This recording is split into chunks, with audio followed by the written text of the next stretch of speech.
الحمد لله رب العالمين والصلاة والسلام على أشرف الأنبياء والمرسلين خاتم النبيين محمد وآله وصحبه أجمعين اما بعد. محترم ناظرین، السلام علیکم ورحمۃ اللہ وبرکاتہ. آج جس سورت کی تفسیر بیان کرنی ہے وہ سورۃ الکوثر ہے. اعوذ باللہ من الشیطان الرجیم، بسم اللہ الرحمن الرحیم. انا اعطیناک الکوثر فصل لربک وانحر ان شانئک هو الابتر. اللہ کے نام سے جو بڑا مہربان نہایت رحم والا ہے. یقیناً ہم نے آپ کو کوثر عطا کر دی ہے، تو آپ اپنے رب کے لیے نماز پڑھیں اور قربانی کریں. آپ کا دشمن ہی وہ ہے جس کی جڑ کٹی ہوئی ہے. یہ سورۃ الکوثر قرآن کریم کی سب سے چھوٹی سورت ہے،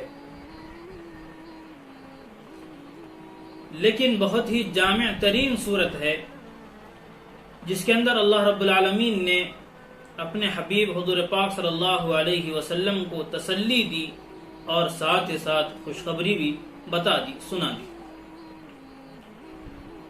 اس سورت کے شأن نزول کے متعلق بہت سی روایات آتی ہیں. زیادہ تر جو بات بیان کی گئی وہ یہ کہ حضور پاک صلی اللہ علیہ وسلم کے جو فرزندان تھے بچپن ہی میں ان کا انتقال ہو گیا. 3 فرزند تھے، تینوں کا انتقال بچپن میں ہو گیا. تو مشرکین کو ایک نیا ٹاپک ملا آپ کو ستانے کا، پریشان کرنے کا. وہ اسی چکر میں رہتے تھے کہ کوئی اس طرح کی چیز پیش آئے، ہم کس طرح ان کو ٹارچر کریں، کس طرح پریشان کریں. تو ایک موقع ہاتھ لگا ان کو ستانے کا، تو آپ کو پریشان کرنے لگے. مقطوع النسل ابتر آپ کو کہنے لگے. ابتر کہتے ہیں قیل رجل ابتر انقطع ذکر الخیر، کہ ابتر اس شخص کو کہا جاتا ہے جس کا ذکر خیر کرنے والا، اچھائی کا تذکرہ کرنے والا کوئی نہ ہو. تو عرب میں یہ رواج تھا، یہ جاہلانہ رسوم تھی کہ جس کا کوئی بیٹا نہ ہو اس کو مقطوع النسل کہا جاتا تھا، ابتر کہا جاتا تھا کہ بھئی اب اس کا مسئلہ تو ختم، آگے اس کا کوئی ذکر نہیں ہونے والا، کیونکہ اس کی اولاد ہی نہیں ہے، نرینہ اولاد، تو آگے اس کا ذکر بھی باقی نہیں رہے گا. تو یہ بات مشرکین مکہ بہت ہی تانا زنی کے انداز میں کرتے تھے. اور ابو لہب جو آپ کا خاص چچا تھا، اس کو بھی اچھا موقع مل گیا آپ کو ستانے کا. تو عاص بن وائل کا، عتبہ کا، مختلف لوگوں کا اس میں نام آتا ہے جو پیش تھے یہ اعتراض کرنے میں اور تانا زنی کرنے میں. تو مفسرین نے جو بات بیان کی کہ نبی پاک صلی اللہ علیہ وسلم کو نرینہ اولاد زندہ نہیں رکھی گئی، کیوں، اس کی کیا وجہ، بہت ساری حکمتیں بیان کی گئی. غالباً اللہ تعالیٰ کی طرف سے یہ حکمت ہو کہ انبیاء کو جو نبوت ملی ہے وہ عام طور سے اپنے باپ سے ملی ہے، باپ سے بیٹوں کو منتقل ہوئی نبوت. ایسے ہم دیکھیں حضرت ابراہیم علیہ السلام کے بعد ان کے اولاد حضرت اسماعیل اور حضرت اسحاق علیہ السلام کو نبوت ملی. حضرت اسحاق علیہ السلام کے بیٹے حضرت یعقوب علیہ السلام کو پھر بعد میں نبوت ملی. حضرت یعقوب علیہ السلام کے لڑکے حضرت یوسف علیہ السلام کو بعد میں نبوت ملی. اسی طرح حضرت داؤد علیہ السلام کے بیٹے حضرت سلیمان علیہ السلام کو نبوت ملی. پھر اسی طرح حضرت زکریا علیہ السلام کے بیٹے حضرت یحییٰ علیہ السلام کو ان کے بعد نبوت ملی.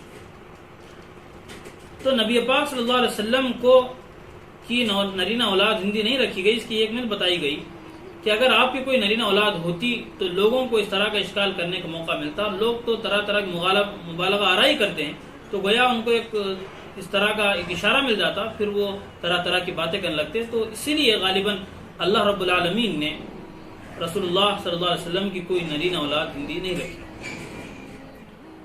تو اب زندہ نہیں رکھی تو پھر عرب کے اندر یہ بات تھی کہ جس کی کوئی نرینہ اولاد نہ ہو، جس کے بیٹے نہ ہو، اس کو مقطوع نسل کہا جاتا تھا، اس کو معیوب سمجھا جاتا تھا، اس کو کہا جاتا ہے کہ اس کا ذکر تو اب ختم ہو گیا. لیکن اللہ رب العالمین نے یہاں پر بات بیان فرمائی، انا اعطیناک الکوثر، خوشخبری اللہ رب العالمین نے سنائی. surely we have given to you al-Kawthar, کہ ہم نے آپ کو کوثر عطا کی ہے.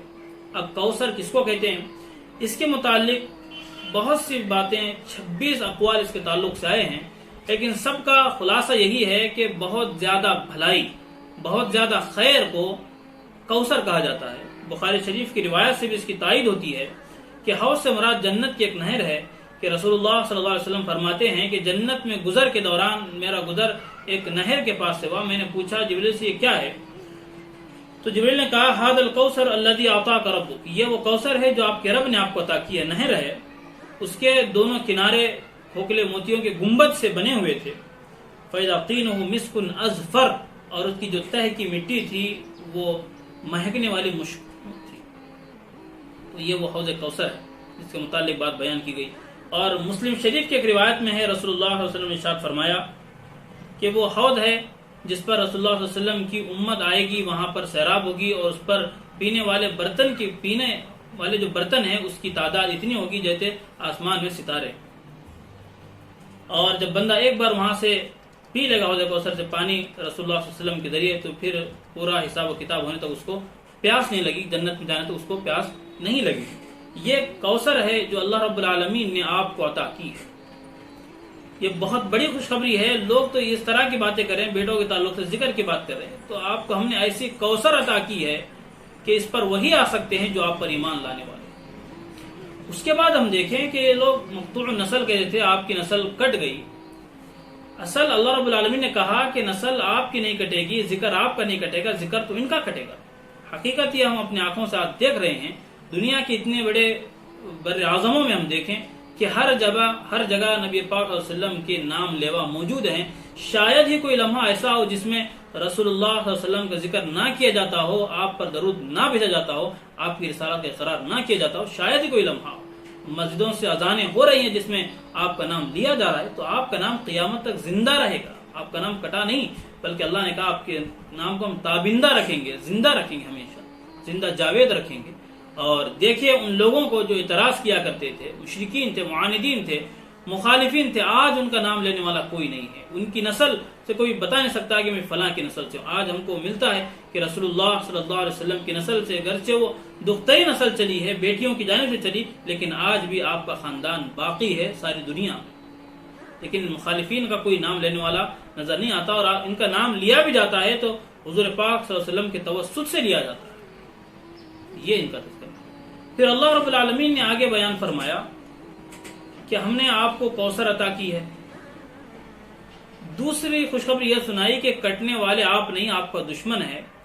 اس کے بعد اللہ رب العالمین نے 2 احکام بیان فرمائے. اس سورت کے اندر 2 خوشخبریاں اور 2 احکام بیان کیے گئے.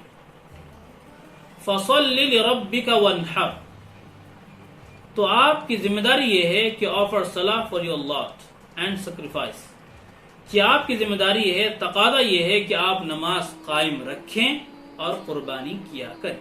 2 حکم آپ صلی اللہ علیہ وسلم کو دیے گئے. نماز کہہ کر ساری بدنی عبادتیں اس میں مراد ہے، قربانی کہہ کر ساری مالی عبادتیں اس سے مراد ہے.